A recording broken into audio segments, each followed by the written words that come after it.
I thought today I would share with you my top 7 supplements that I'm currently taking. Now, this is by no means an exhaustive list, and I go through different phases and stages of my life where I do and do not take some of these. But a lot of these that I'm going to show you today are pretty much staples in what I take. And just to reiterate, a supplement is an addition to an already healthy diet. But these are things that maybe you would not get in your diet, especially things like if you don't eat fish or if you don't eat certain foods. And some of the research has supported the taking in of these supplements. How do I say that? And so without further ado, let me just dive into number 1, and that would be vitamin D3 and K2.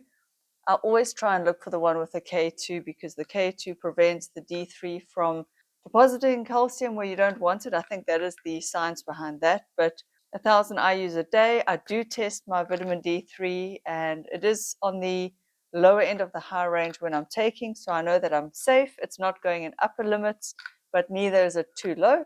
If it is too low, then obviously I boost my supplementation. So D3 I think is pretty vital for most people, but I do advise get your D3 levels tested first. Supplement number 2 that I'm really experimenting with at the moment is vitamin C. I'm experimenting with taking 1,000 milligrams a day. So I would take one of these in the morning, one in the evening, and that would support my number 3 choice of supplement, which is my latest as well, which is collagen. Here you see, this is something I'm new to trying. It is a multi-purpose collagen, 3 sources of collagen, 1, 2, 3, and it is from, let me tell you here, bovine, chicken, and marine collagen, and it's got apparently types 1, 2, and 3 collagen. So I think collagen and vitamin C should be a good combo for your skin, for joints, for tendons, because they say that you need the vitamin C so that your body can utilize the hydrolyzed collagen. I don't know if it works, but I'm willing to give it a try, and yeah, let's see how it goes. Supplement number 4, and of course this is not in any particular order, the supplements that I'm talking about, it's just what I've got. And this is something again new I'm trying, but is the magnesium glycinate. Now apparently this is a very well tolerated form, it's a highly absorbable form. I heard Andrew Huberman mention glycinate and or L-threonine, magnesium L-threonine I think it is, something like the threonate. I'd have to put it on the screen here. And so I had to hunt around for this form, the glycinate. So just make sure you look for it, ask for it. I had to ask them. They went around the back and they got it from the sort of local pharmacy. And I will say, seems to be helping me with sleep, I think. It's new. I have only just started it. It's been about a week now. But I am sleeping well, and it gets a lot of support by people on the internet saying that they enjoy it. So there we go. Magnesium glycinate. It helps with repair, recovery, rest, relaxation. So I take this one at night. Now, if like me, you don't eat a lot of fish, then my supplement number 4 would be for you, which is, of course, omega-3s. I think by now we've all heard about the benefits of omega-3 supplementation or getting it in your diet. I'm not the biggest fan of fish. I do eat it from time to time, so I do supplement.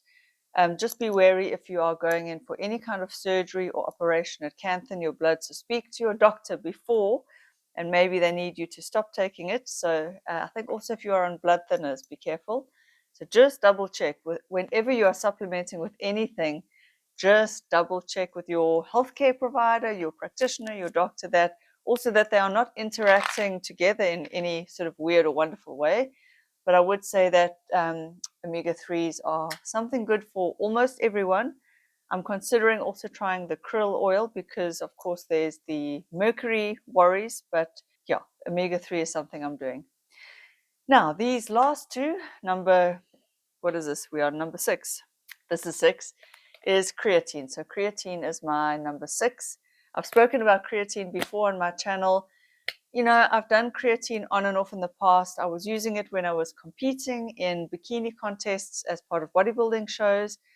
I definitely have felt the strength benefits of creatine, but only recently did I learn about the brain benefits, and more importantly and surprisingly lately, the mood benefits, which I spoke about in my video on my mini cut that I did. I will link to that video in the description box below. But creatine, I've been taking it now non-stop every day, 5 grams, so a teaspoon a day, for over a month, and I'm really feeling good and amazing and strong.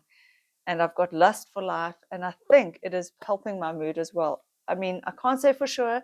It's very hard to pinpoint these things, but I would recommend creatine to almost anyone. Again, run everything by your healthcare provider, but I'm feeling like it's really working for me, so I cannot sing its praises enough. And lastly, my number 7 is, this has to be in there somewhere now, whey protein.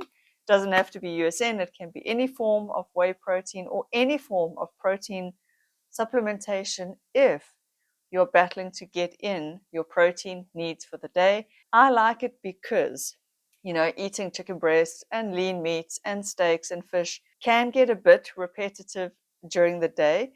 And when you supplement with one of these powders, usually they are flavored in something delicious like a sweet vanilla or a chocolate or a fudgy flavor or brownie flavor or something. And you can use that in some kind of like a sweet creation where you are making pancakes, or I don't know, there's so many recipes. So it is nice to have as an alternative to eating some form of meat or eggs or something like that.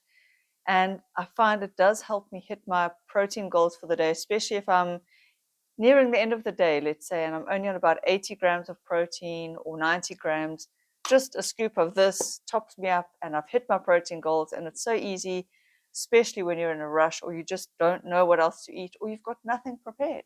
So, protein is so important. It is important for building muscle, maintaining muscle, for preventing sarcopenia, for helping us as we get older to prevent that anabolic resistance that happens. And ladies, you will not look like a bodybuilder. I don't look like a bodybuilder. I have been weight training for 12 years. And so I think protein is vitally important. And so you can get all the protein you need out of your diet. You don't have to have a whey protein powder, or it could be a vegan protein source, it could be a pea protein or a soy protein. But some form of protein supplementation I think is probably useful and helpful. Just make sure you are tracking it and you're sticking within your calorie budget for the day if you don't want to gain weight. But they also say that protein is the least likely of the macros to turn into body fat. So protein for the win. It helps you feel full and satisfied. I think it's something that everyone should supplement with. But there you go. So there were my top 7 supplements that I'm currently using and taking. I would be very interested to hear what supplements you guys are using, what's working for you. If there's anything that I've missed that I probably should be taking, please let me know. I mean, there are so many supplements on the market. The list and the choice is endless. I get overwhelmed sometimes when I'm standing in the pharmacy aisles and you just see supplement after supplement after supplement. And often I don't know what I should be taking, but this is what I'm doing currently. It's working very well for me. So let me know in the comments, and I will see you guys in the next video. Bye.